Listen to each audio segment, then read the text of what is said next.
어, 네, 안녕하십니까. 네, 그 더운 여름철에 이렇게 시간 내어주시고 함께 해주셔서 감사를 드립니다. 또 저는 이제 그 대구에서 왔고요. 그 이명진 총무님께서 이번에 저한테 강의 맡기신 게 네 번째 강의인데 이 강의도 작년에 일찍 이렇게 강의 요청해 주셨습니다. 강의를 수락할 때는 별 생각이 없었는데 이제 본격적으로 강의를 준비하려고 하다 보니까 이게 참 쉬운 주제가 아니구나. 좀 사뭇 좀 진지해지고 기도를 많이 하게 되었던 강의였던 것 같습니다. 많이 부족하지만 또 경청해 주시고 함께 또 많은 논의들을 하면 좋을 것 같습니다. 강의는 조금 깁니다. 네, PPT가 한 60장 정도 되고요. 1시간 조금 넘을 것 같은데 좋아요. 주무시면 좀 또 편히 잠이 오시면 좀 편히 주무시고 또 깨시면 또 들으시고 하시면 될 것 같습니다. 네, 그러면 이제 강의를 시작하겠습니다.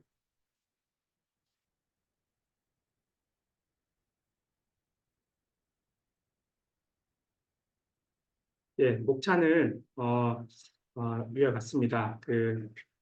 사람의 기원, 발생학적 남녀 차이, 사춘기 이전, 사춘기, 성인 노화 순이고요. 먼저 남녀의 그 해부학적인 차이를 생각하다 보니까 그럼 도대체 사람은 어떻게 시작되었는가에 대해서도 한번 좀 고민이 됐고, 그래서 이제 이 사람의 기원에 대한 부분을 한번 그 생각을 좀 해보고자 했습니다. 먼저 사람의 기원에 대해서 가장 확실하게 예, 표현을 하고 있는 부분은 제가 생각하기로는 성경이 아닌가 싶고요. 성경 중에서도 창세기 1장에 있는 내용이라고 생각합니다. 제가 한번 읽어보겠습니다. 성경에서 어떻게 사람의 기원을 말씀하고 있는지. 하나님이 땅의 짐승을 그 종류대로, 가축을 그 종류대로, 땅에 기는 모든 것을 그 종류대로 만드시니 하나님이 보시기에 좋았더라. 하나님이 이르시되 우리의 형상을 따라 우리의 모양대로 우리가 사람을 만들고 그들로 바다의 물고기와 하늘의 새와 가축과 온 땅과 땅에 기는 모든 것을 다스리게 하자 하시고, 하나님이 자기 형상 곧 하나님의 형상대로 사람을 창조하시되 남자와 여자를 창조하시고, 하나님이 그들에게 복을 주시며 하나님이 그들에게 이르시되 생육하고 번성하여 땅에 충만하라. 땅을 정복하라. 바다의 물고기와 하늘의 새와 땅에 움직이는 모든 생물을 다스리라 하시니라. 예, 이렇게 또 2장 7절도 한번 보겠습니다. 여호와 하나님이 땅의 흙으로 사람을 지으시고 생기를 그 코에 불어넣으시니 사람이 생명이 되니라. KJV 버전에는 리빙 소울이라고 되어 있고 다른 또 번역들에는 리빙 빙스라고도 되어 있기도 합니다. 그래서 제가 이 성경에 있는 사람의 기원에 대해서 한번 읽어보고 정리한 내용은, 먼저 조물주가 이 세상의 모든 것을 만들고 마지막에 사람을 만들었다. 두 번째는 모든 식물, 나무, 바다, 생물, 새, 가축 등을 만들 때 그 종류대로 만들었다. 그리고 사람은 다른 피조물과는 다르게 하나님의 형상과 모양을 따라 만들어졌고 특별히 영혼을 부여받았다. 사람은 남자와 여자로 창조되었다. 하나님이 사람에게 복을 주시며 주신 첫 명령은 생육하고 번성하여 땅에 충만하라는 것이다. 이렇게 제가 이제 정리를 좀 해보았습니다. 반면에 지금 이제 아주 과학적인 방법이라고 알려진 그 진화론에 대해서 이제 한번 살펴보려고 하는데요. 대표적인 인물이 찰스 다윈입니다. 이 찰스 다윈은 1859년 종의 기원이라는 책을, 그리고 1871년 인류의 유래라는 책을 통해서 진화론을 체계화했는데요. 그 전에는 이제 사실 그 프랑스의 라마르크라고 하는 학자가 용불용설, 획득형질 이런 이제 주장을 먼저 했었습니다. 근데 이제 이 주장에는 이제 허점들이 많았기 때문에 어, 그렇게 이제 주목을 받지 못했던 것 같고요. 영국에 이제 찰스 다윈이라는 인물이 있는데 제가 이제 이 종의 기원을 한번 읽어봐야 되겠다는 생각은 들었으나 워낙 방대한 책이고 어려운 책이고, 그래서 유튜브에 뭐 6분 요약, 10분 요약제가 돼 있길래 한번 제가 또 들어보고 좀 나름대로 정리도 한번 해봤습니다. 우선 이 찰스 다윈은 이제 그 금수저더라고요. 집이 워낙 부유해서 별 할 일 안 해도 뭐 이렇게 잘 먹고 잘 살던, 그러니까 딱히 무슨 일을 안 해도 되는 그런 이제 인물이었는데, 대신에 이제 뭔가 탐구심이 강하고 해서 뭐 이런저런 사물에 관심이 많았던 것 같습니다. 부모님은 뭐 이렇게 크리스찬이고 부인도 크리스찬이었다고 하니까 뭐 어쨌거나 본인도 신학을 했다고 합니다. 그런데 뭐 이렇게 이제 어떤 기회를 이제 이렇게 받게 돼서 비글호라는 이 배를 타고 다른 이제 사람들하고 많이 이렇게 남미 지역을, 그때 당시 생수했던 남미 지역을 탐험하면서 여러 가지 갖가지 동식물들, 아주 신비로운 그런 것들, 신기로운 것들을 이제 자료를 수집했고 공부로 보내기도 하면서 또 학자적으로 주목을 많이 받았다고 합니다. 거의 그 남미 탐험 마지막 즈음에 갈라파고스 섬이라고, 아마 그 페루 옆쪽에 이제 앞바다에 있는 섬들인 것 같은데요. 거기에서 이제 핀치새라고 하는 부리들을 관찰하면서 이제 한종 안에서 여러 가지 다양성을 관찰하고 좀 뭔가 이렇게 좀 느끼는 바가 있었던 것 같습니다. 어쨌거나 이 종의 기원이라는 책의 내용들을 좀 정리한 분들의 얘기를 해보면은, 우선은 이제 생물들이 변화한다. 그리고 생명의 기원을 찾아 올라가면 단 하나의 생명으로부터 시작하여 진화를 거듭한다. 진화는 자연적으로 일어났다. 인간은 비둘기, 개의 품종 개량을 통해서 다양한 형질을 얻어왔다. 자연 선택이라는 과정을 통하여 생명체들을 선택하였다. 이는 적자생존, 종의 기원 58에 처음으로 등장하는 용어라고 하는데요. 이것을 통해서 이루어진다. 이런 주장들이 있고, 그리고 마지막 그 종의 기원의 마지막 문장이라고 합니다. 아마 본인의 최종 이제 소회 같은 것 같은데요. 처음 몇몇 또는 하나의 형태로 숨결이 불어넣어진 생명이 여러 가지 힘을 통해 그토록 단순한 시작에서부터 가장 아름답고 경이로우며 한계가 없는 형태로 전개되어 왔고 지금도 전개되고 있다는 생명에 대한 이런 시각에는 장엄함이 깃들어 있다. 이렇게 이제 책을 마무리하고 있습니다.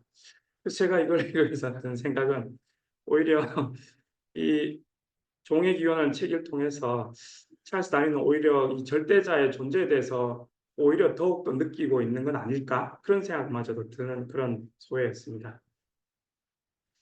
그런데 이제 제가 이제 이 내용들을 보면서 모순점을 한번 생각을 해봤는데, 개인적인 생각입니다.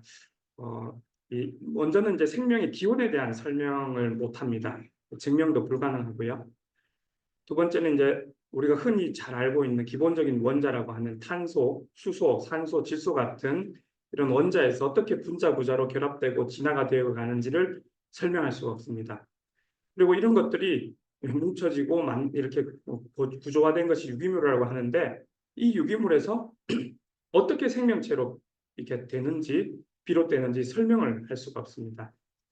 그리고 이제 그 단 하나의 세포에서 고도로 질서화되는 생명 현상은 우리 그 과학 법칙에 보면 연력학 제2법칙이라고 해서 무질서도가 증가하는 방향으로 움직이게 되는 법칙이 있는데, 그것을 역행하는 생명 현상에 대해서 설명할 수가 없습니다. 그리고 이제 한 종에 대한 다양성은 설명할 수 있지만 그 종과 종 사이의 구분이나 그런 어떤 진화 과정을 상세히 설명할 수가 없다. 마지막으로 이제 인간과 다른 생명체들 간의 경계가 불분명합니다. 그래서 인간의 어떤 존엄성에 대해서 훼손이 될 위험성이 있고, 또 적자생존이라는 개념을 도입함으로써 우생학이라는 것은 인간을 더욱더 더 나은 방향, 얼마든지 진화해 왔기 때문에 더 나은 인종으로 개량하자라고 하는 이런 우생학에 악용될 위험성을 이제 내포한다고 생각을 합니다. 이제 그 발생학적인 남녀 차이를 한번 살펴보겠습니다. 먼저 세포에 대해서 한번 생각을 해봐야 되는데요. 그 생물체의 최소 기본 단위이자 그 생명의 현상을 영위하는 최소 단위라는 것은 뭐 누구나 생물 시간에 다 배우는 내용이라고 생각합니다. 이 세포는 핵과 세포질로 구성이 되어 있는데요. 이 핵 안에는 염색체라고 하는 이렇게 응축되어 있는 그 뭉쳐진 유전자가 입니다. 근데 그 염색체라는 것은 각 종마다 그 고유의 특이성이 있습니다. 그래서 세대를 거듭하더라도 그 종의 특이성이 계속해서 연속적으로 이어집니다. 그래서 제가 생각할 때는 이제 성경에 있는 그 종류대로 이렇게 각 동식물이 창조되었던 것은 아마 이 종을 두고 한 얘기가 아닐까라고 생각을 합니다. 보시면 이제 왓슨 앤 크릭이라는 학자가 이제 DNA 이중 나선 구조를 발견해서 노벨상도 받았는데요. 이 유전 물질의 가장 기본 단위이고요. 이것들이 뭉쳐지고 해서 이제 유콜로요솜이라고 하는 또 이 구조를 만들고 형성하고 점차적으로 응축되고 뭉쳐져서 이 염색체라고 하는 것을 만들게 됩니다. 이 안에 수많은 그 생명체의 유전 정보들이 담겨 있다고 볼 수 있겠습니다. 그런데 이제 그 동물의 그 종별 염색체 수를 보시면은 뒤죽박죽 되지는 않습니다. 이제 한 사람이라고 하면은 염색체 수는 누구나 46개입니다. 뭐 이렇게 닭이나 개 같은 경우에도 78개, 고양이는 38개. 그 종은 그 종마다 특유한 염색체 수를 가지고 있습니다. 이 세포라는 것은 이제 세포 분열을 함으로써 점차 이렇게 증식을 하게 되는데요. 크게는 이제 체세포와 또 생식세포로 구분할 수가 있습니다. 체세포는 일반적인 세포 분열 과정이고요. 이것을 이제 사람의 경우를 보면은 이 체세포 안에는 22쌍의 상동염색체 혹은 상염색체가 있습니다. 그리고 한 쌍의 성염색체가 있어서 총 46개의 염색체가 있는데요. 그 중에 성염색체는 여성은 XX, 남성은 XY라고 하는 이 성염색체를 이루고 있습니다. 이제 생식세포는 이제 체세포와는 달리 이제 감수분열이라는 과정을 거칩니다. 그래서 이제 그 일반적인 그 세포와 다르게 이제 절반으로 나눠지게 되죠.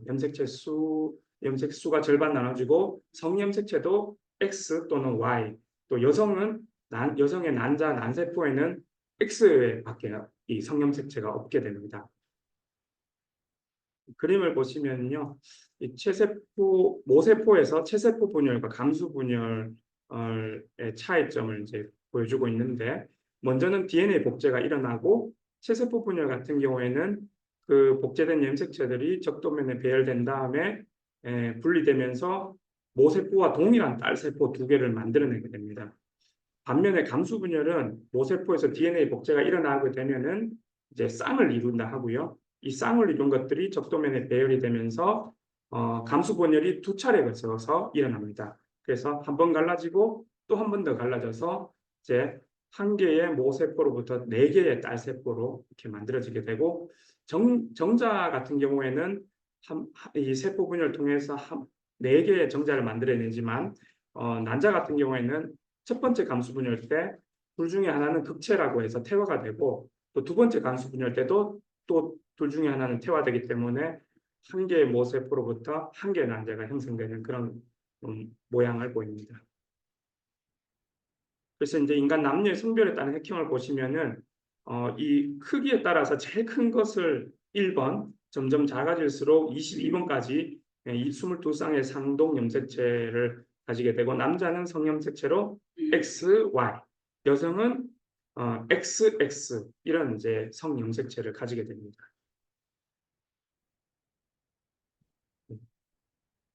이 정자와 난자가 수정되는 이 찰나에 이제 한 개의 세포가 이루어지게 되고요. 그때는 22쌍의 상동 염색체와 한 쌍의 성염색체 XX 또는 XY 요 하나의 세포가 이제 수정란이라고 하는 이름으로 형성이 되는 것입니다.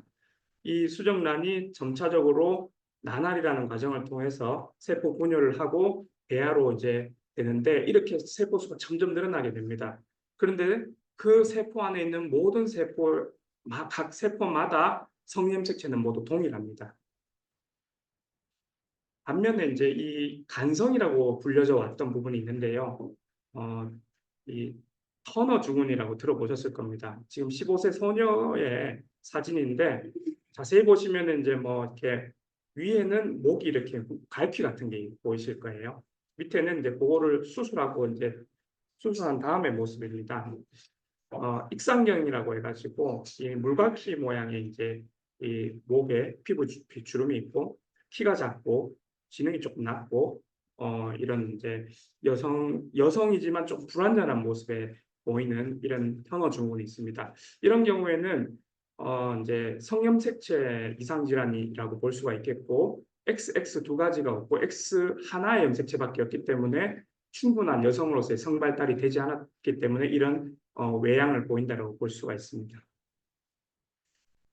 또 이제 또 생물학적 남성이라고 보는데요. 이제 또 이 클라인펠터 증후군이라고 성염색체가 XXY입니다. 남성인데 X 염색체 하나 더 있죠. 그래서 이제 이 남성성이 많이 이렇게 상쇄되는 그런 모습이고요. 키가 크고 여성용 유방이 발달을 하는 경우가 많고 복부나 다른 몸에 그 지방이 많이 이렇게 침착이 됩니다. 또 고환이나 음경도 왜소하고 대부분 터너 증후군이든 클라인펠터 증후군이든 불임입니다. 다음 세대를 이어갈 수가 없는 유전자형인 거죠. 그래서 이제 그 이제 사람의 수정 과정을 보시면은 이제 성관계를 하게 되면은 남성의 정자가 먼저 이제 이 자궁을 통해서 나팔관이라고 알려진 부분으로 이동을 하게 됩니다. 그러면 난소에서 배출된 난자가 이 나팔관 안으로 또 들어가서 이동하면서 서로 만나서 수정이 이루게 됩니다. 그래서 이 수정란은 그 나팔관을 따라서 자궁으로 이동하고요. 그리고 한 2주경에 자궁 내막에 착상을 합니다. 그리고 이때 임신이라고 하고 태반을 형성하고 본격적인 배아 발달이 시작하게 되는데요. 수정되고 한 5주쯤 되면은 이제 생식선이라는 게 발생을 합니다. 이것은 남성이든 여성이든 동일한 성선 혹은 생식선이라고 볼 수가 있겠고요.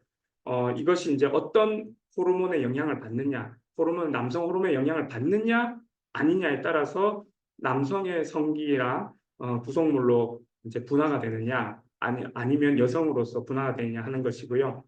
또 Y 염색체 중에서도 유현명 교수님 이제 그 동성애는 유전이 아니다 책에 보면은 이제 SRY 부위라는 것에 대해서 얘기를 하고 있습니다. Sex Determining Regional Y 크로모점이라고 해서 Y 염색체가 있지만 특별히 그 안에서 성을 결정한 것은 이 SRY라고 하는 부분이고요. 그 안에 정소 결정인자라고 있습니다. 그것이 이제 단백질로 발현이 되면서 이제 남성 호르몬을 생식선에서 분비를 하도록 합니다. 이 생식샘에 보시면 여기 조금 어려운 말들이 있어가지고 뒷부분에 사진 그림을 보면서 이제 설명 좀 드리겠습니다. 조금 잘 안 보이시는데 색깔을 먼저 보시면 우선은 그 위에 있는 모습을 보시면 대략 그 배아의 5, 6주경에 있는 이제 배아의 모습이고요.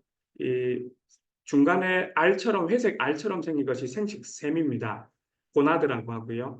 그 양쪽에 보면 붉은색이 중간 콩팥관 또는 볼프관이라고 하고 이것이 분화가 되면 이제 남성 성기관으로 분화가 됩니다. 그리고 이 파란색은 중간 콩팥 격관이라고 해서 밀로관이라고 합니다. 이것이 분화가 되면 오른쪽 밑에 보면은 그 여성의 자궁과 질 또는 그런 부속기들을 형성하게 됩니다. 색깔로 이렇게 비교해서 보시면 됩니다. 고환에서는 남성 호르몬을 분비하게 되면서 이것이 중간 콩팥관 붉은색이 정관이나 정낭, 전립선으로 이렇게 분화가 되도록 하고요. 또 고환에 있는 또 세르톨리 세포에서는 그 항밀러간 호르몬 또는 밀러간 억제 요소라고 하는 것을 분비를 해가지고 이 파란색의 중간 콩팥 격관을 위축시킵니다. 그래서 남성 이 호르몬 때문에 남성 성기로 분화하면서 여성 성기가 나타나지 않도록 하는 것이죠. 만약에 이 테스토스테론이 결핍되면은 중간 콩팥관이 퇴행이 되게 됩니다. 남성 호르몬이 없으면 여성의 생식기관으로 분화가 되고요. 또 그 항밀러간 호르몬이라고 하는 이것이 없으면 결핍이 되면은 이제 중간 콩팥 격관은 여성 생식 경로로 분화가 되게 됩니다. 아까 또 간성 성발달 장애에 대해서 또 다른 예가 있는데 SRY 변이라고 해서 이 SRY가 Y 염색체에 원래 있어야 되는데 이제 XY의 남성에서 이 SRY가 결핍이 되게 되면 이런 경우에는 XY 염색체를 가지고 있지만 고환이 발달되지 않고 여성의 외양을 가지는 그런 경우로 발달할 수가 있고, 반대로 XX라고 하는 여성의 성염색체를 가지고 있지만 여기 SRY 존재가 있어 버리게 되면은 불완전하게 고환이 발달해 버리고 또 난소도 같이 있고 하는 그런 이제 XX 메일 신드롬이라는 그런 모습도 보이게 된다고 합니다. 이것 또한 마찬가지로 이제 이 성발달 장애로 간주할 수가 있겠습니다. 어,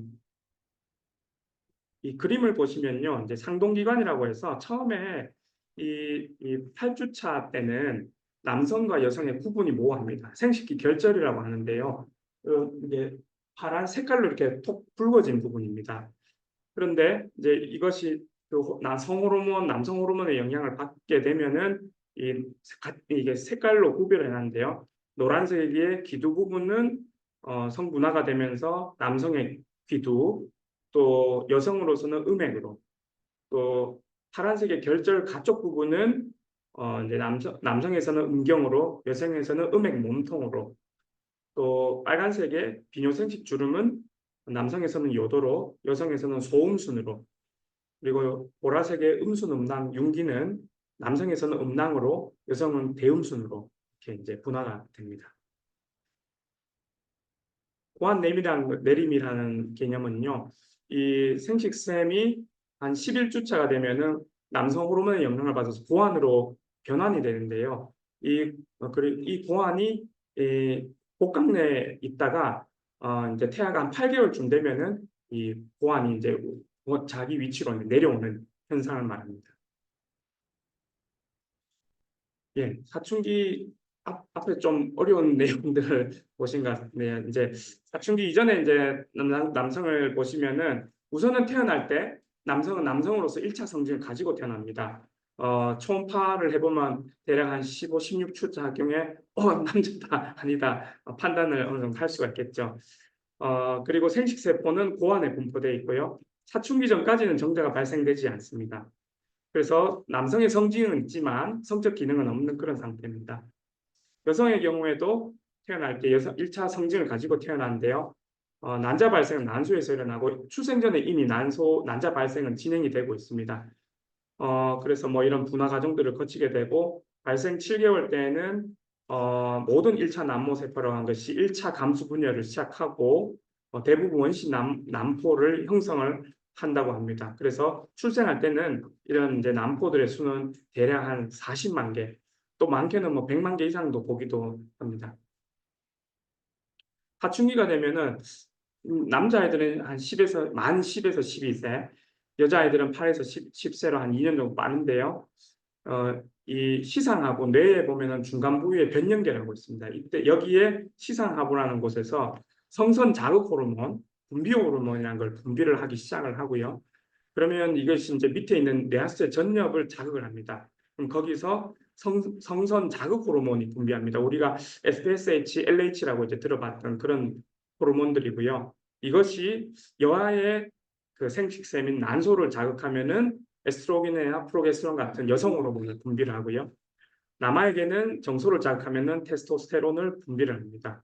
그리고 이제 부신피지라는 이 기관의 아마도 그 위치가 이제 그 고나드 쪽에 있던 부분인데 안드로겐도 분비를 하고 여성에서도 이런 남성 호르몬 안드로겐이 분비될 수 있습니다.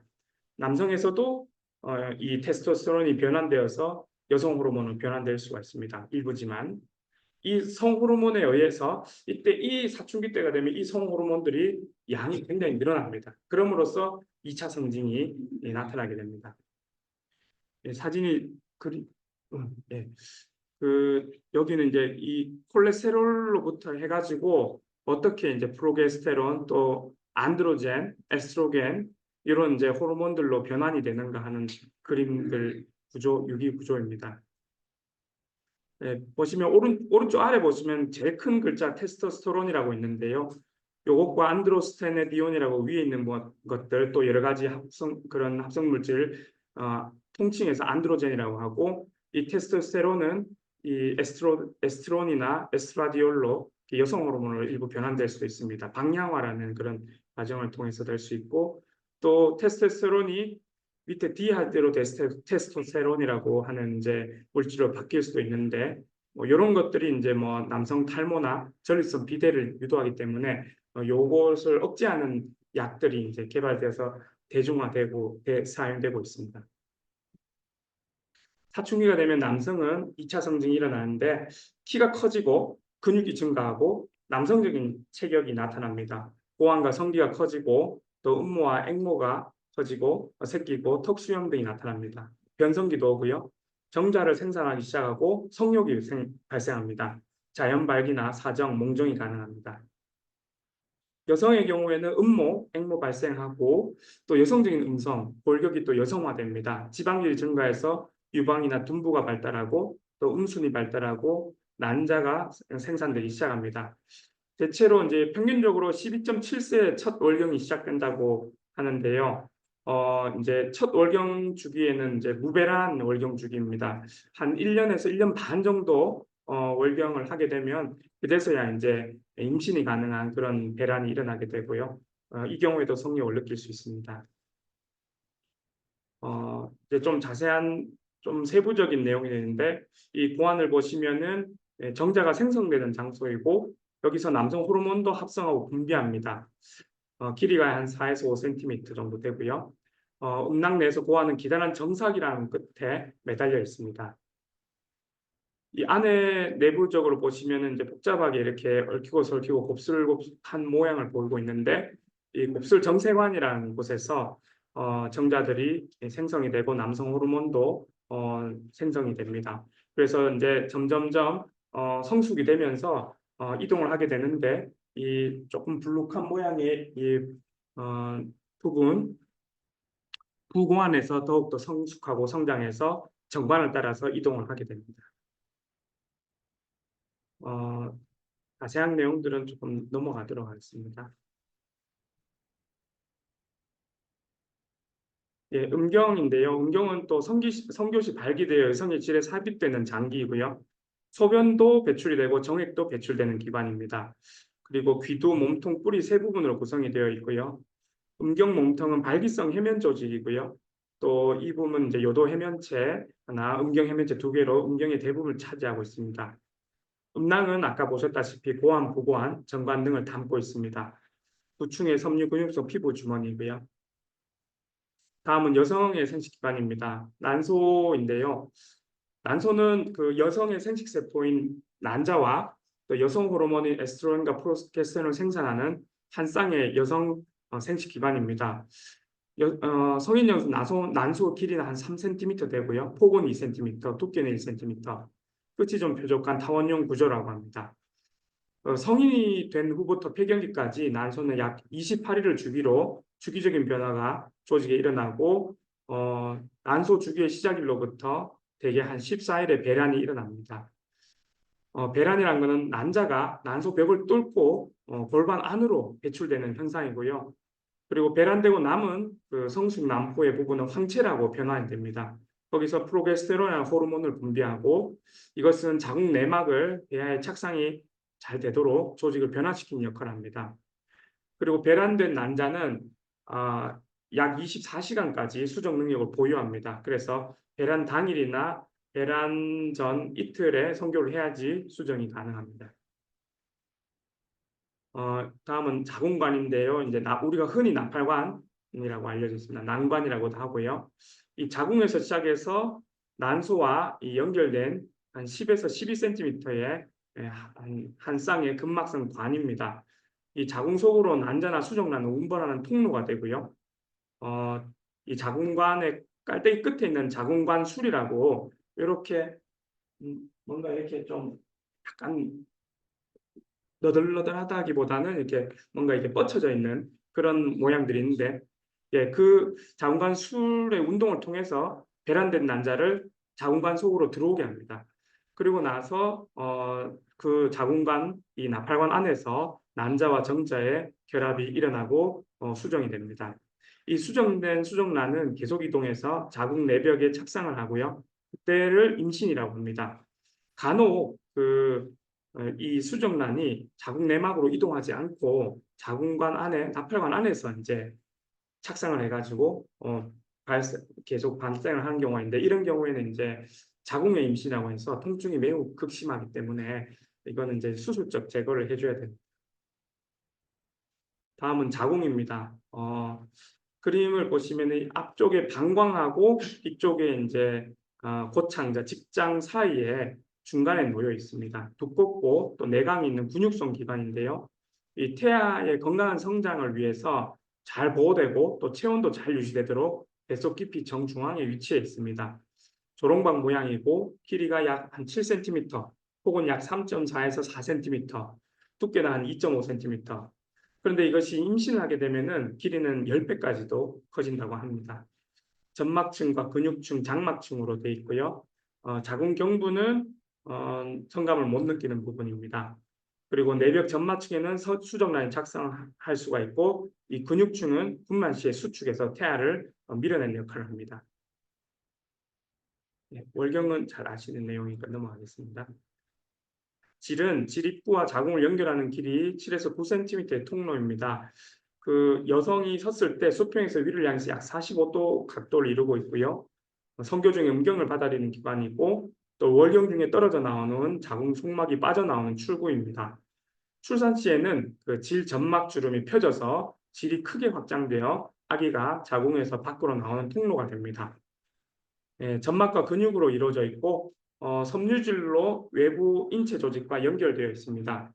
질 내부는 분비물로 젖어 있는 상태고 특수한 냄새를 풍기고 항상 pH 4.5 정도의 산성을 유지해서 외부의 세균 감염을 막습니다. 내부 점막은 주름져 있어가지고 평소에는 닫혀 있지만 성적으로 흥분하면 확장이 되고 절정기에는 질 근육은 경련해서 수축 운동을 합니다. 성감을 느끼는 부분은 질 전방 3분의 1 지역이고 안쪽은 감각이 무디다고 합니다. 여성 생식기관, 외부 생식기관을 보시면은 제일 위쪽에 털이 나 있는 부분이 불두멍이라고 합니다. 지방성 조직체고 사춘기 후에는 음모로 덮이게 됩니다. 성교 시에 충격을 흡수한 역할을 합니다. 그리고 음액이라고 해서 음액은 남성의 기두와 상동되는 발기성 기관입니다. 이 음액도 그 음액 해면체, 음액 귀두로 이루어져 있고 음액 해면체 각 부분에는 질부근이라는 발기조직체가 있습니다. 그리고 대음수는 앞쪽으로 불두덩, 뒤로는 항문으로 연결되는 주름이고 지방이 들어있는 피부 융기고요. 소음수는 지방과 털이 없는 얇은 피부 주름이고 앞으로는 음액 거풀이 되고 뒤로는 음순 주름기가 연결되어 있고 이 성감을 느끼는 기관입니다. 다음은 이제 골반의 차이입니다. 보시면은 이제 골반은 남성은 크고 무겁습니다. 그리고 골반 입구 심장 모양이고 골반강이 좁고 깊고 또 골반 출구가 각도가 작아서 좁습니다. 반면에 여성은 작고 가볍고 타원형이고 넓고 골반강이 넓고 얇습니다. 두동 아래 각도가 커서 넓은 골반 출구를 가지고 있는데요.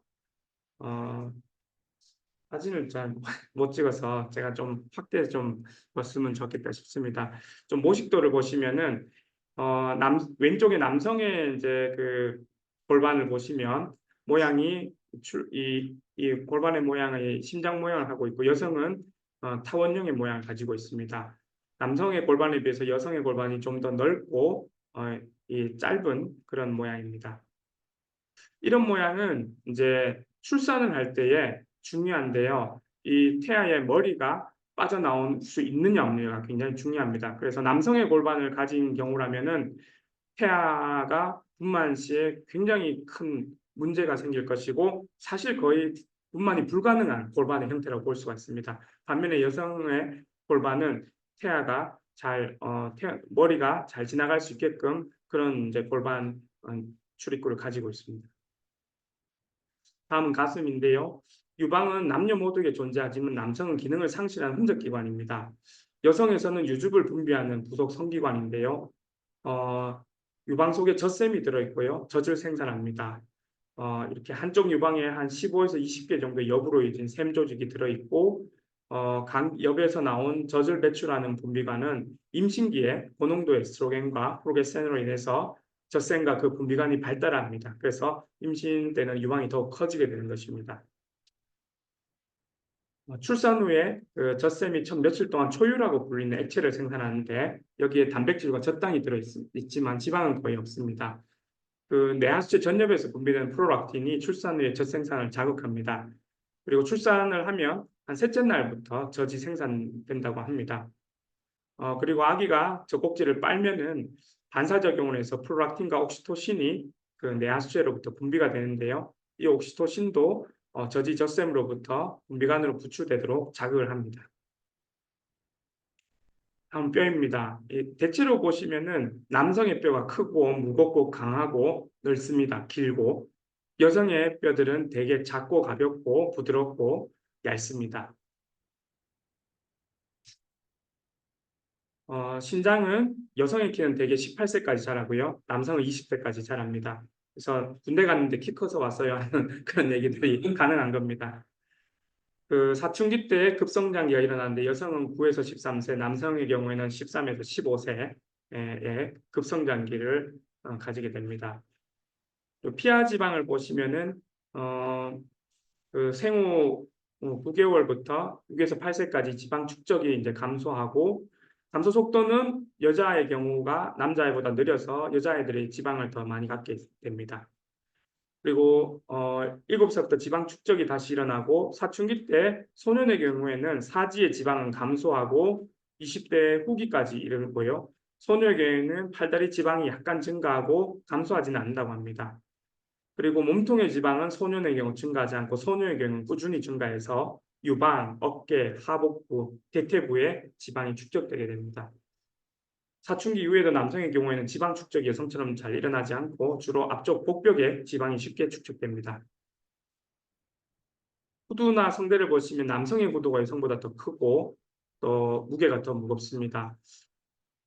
그리고 남성의 성대는 여성의 성대보다 길고 두꺼워서 더 천천히 진동하고 낮은 목소리를 냅니다.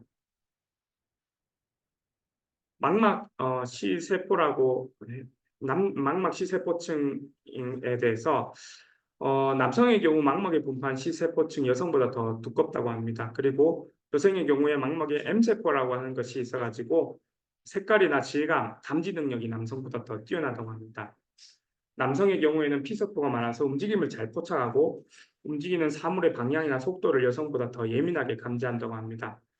그래서 여자아이는 분홍색 인형을 좋아하고 남자아이는 장난감으로 자동차를 좋아하는 것은 이러한 남성, 여성의 차이점이 기여한 것이라고 보고 있습니다. 두뇌입니다. 이제 10대 중반의 소녀들의 뇌가 소년들보다 2년 정도 더 빨리 발달을 한다고 합니다.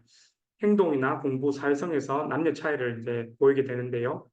남성의 경우에는 두뇌에서 언어 담당 부위와 감정 담당 부위 간의 거리가 여성보다 더 멀리 위치하고 있어서 어떻게 느끼는지에 대한 대답을 여성만큼 유창하게 표현하지 못한다고 합니다. 5세 남아의 언어 관련 부위는 3살 반 된 여아의 언어 관련 부위와 유사하다고 합니다. 그리고 동일한 지능을 가진 경우에는 남성에서는 지능과 관련된 대뇌 피질의 정중앙이 활성화되고 여성에서는 측면 부분이 활성화됩니다. 이로써 남성과 여성의 지능이 서로 다른 경로에 의해서 동일 지능에 도달한 것으로 예측을 하고 있습니다. 남성의 경우에 성호르몬 영향을 받은 결과 또 성적 행동, 체험, 감정 등 사람의 본능 조절을 담당하는 시상하부의 일부 영역이 여성에 비해서 2.5배 더 크다고 합니다.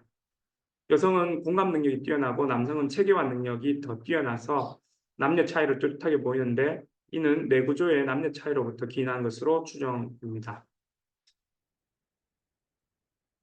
하다 보니까 빨리 진행이 되고 있습니다. 마지막 노화인데요.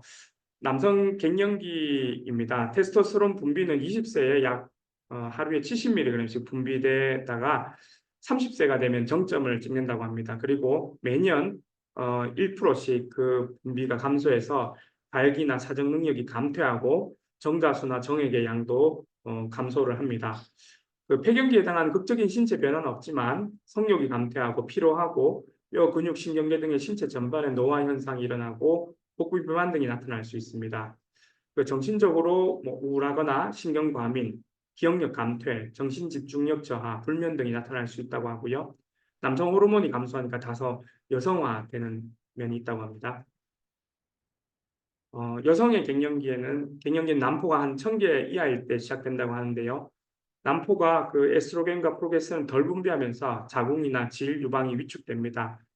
그 질 점막은 가늘어지고 질 팽창력이 감소되고 질이 건조되어 질 감염이 증가합니다. 피부가 얇아지며 콜레스테롤이 증가하고 뼈무게도 감소합니다. 그리고 일괄성 열감이라고 해서 피부 동맥의 갑작스러운 팽창으로 배, 가슴, 목, 얼굴 등에 이 열감 느낄 수 있습니다. 며칠간 지속될 수도 있고 두통 또는 동반 또는 기분 변화가 생길 수도 있습니다. 그 가임 기간이 끝나는 시점이 되면 월경 주기가 불규칙하게 되다가 폐경을 하게 되는데요. 대략 평균적으로 한 52세 전후입니다. 여성 호르몬이 감소하면 다소 남성화가 될 수 있습니다. 마지막 요약 및 결론입니다. 그 단 하나의 세포 수정란에서 시작해서 20개에서 한 30조 정도의 세포를 가진 사람이 됩니다. 사람의 성은 정자와 난자가 수정되는 순간에 결정이 되고요. 특히 Y염색체 성결정 부위에 존재하는 정소결정 인자가 발현되면서 생식선에서 남성 호르몬이 제대로 분비되느냐가 남성, 여성의 외양의 발현에 중요하겠습니다. 그리고 모든 동식물은 그 종대로 동일한 염색체 수를 가지고 다음 세대로 동일하게 물려집니다. 감수분열 과정 중에 성염색체 비분리 또 SRY 변이 등에 의해서 간성이라고 불리는 성발달장애 질환이 드물게 일어날 수 있습니다. 태아는 Y염색체에 의해서 약 9주차부터 성분화를 시작하고 성호르몬에 의해서 태어날 때 남성 또는 여성의 1차 성징을 가지고 태어납니다. 사춘기가 되면은 남성과 여성은 성호르몬에 의해서 2차 성징이 일어나고 남성은 더욱 남성답게, 여성은 더욱 여성스럽게 변합니다. 성인 남성은 여성에 비해 키가 크고 힘이 더 세며 육체적으로 강합니다. 반면에 성인 여성은 작고 약하며 부드러우나 자녀를 뱃속에 키우며 어린아기에게 젖을 주며 키우도록 특화되어 있습니다. 노화가 오면 성과 생식적인 부분은 퇴화되고 중성화됩니다. 인간의 남성과 여성은 해부학적으로 그 기능과 역할이 분명하며 남성과 여성의 결합으로 말미암아 자녀를 생산하고 창조된 이래로 지금까지 번성해 왔습니다. 최근 수십 년 전부터 인간의 성을 다각화하여 제3의 성을 주장하는 새로운 물결이 일어나고 있습니다. 이는 창조주에 의해 부여받은 성이 아닌 피조물인 인간이 스스로 주장하는 성 젠더로서 유동적이고 가변적이어서 생물학적인 또 과학적인 성과는 엄밀히 구분되는 개념입니다. 젠더 성 개념으로 인간은 정상적인 가정을 이룰 수 없습니다. 이러한 인류의 번성이 아닌 멸종을 향하는 성 개념을 도입하는 것은 인류 번성에 상당히 위협적이며 반자연적이라고 볼 수 있습니다. 인권이라는 미명하에 반인륜적 젠더 성 개념을 우리 사회에 받아들이거나 다음 세대에 가르치게 되면 세계 최저 출산국 0.73명인데요. 우리의 미래는 더욱 어둡다고 볼 수 있습니다. 그러므로 우리는 과학적, 생물학적 근거에 기반한 올바른 성 개념을 인식하고 교육해서 건전한 가정과 사회를 기반으로 부강하고 아름다운 대한민국이 되도록 다 같이 힘써야 될 것입니다. 참고 자료는 이와 같고 특히 이제 제가 동성애는 유전이 아니다. 여기 저자도 여기 계십니다.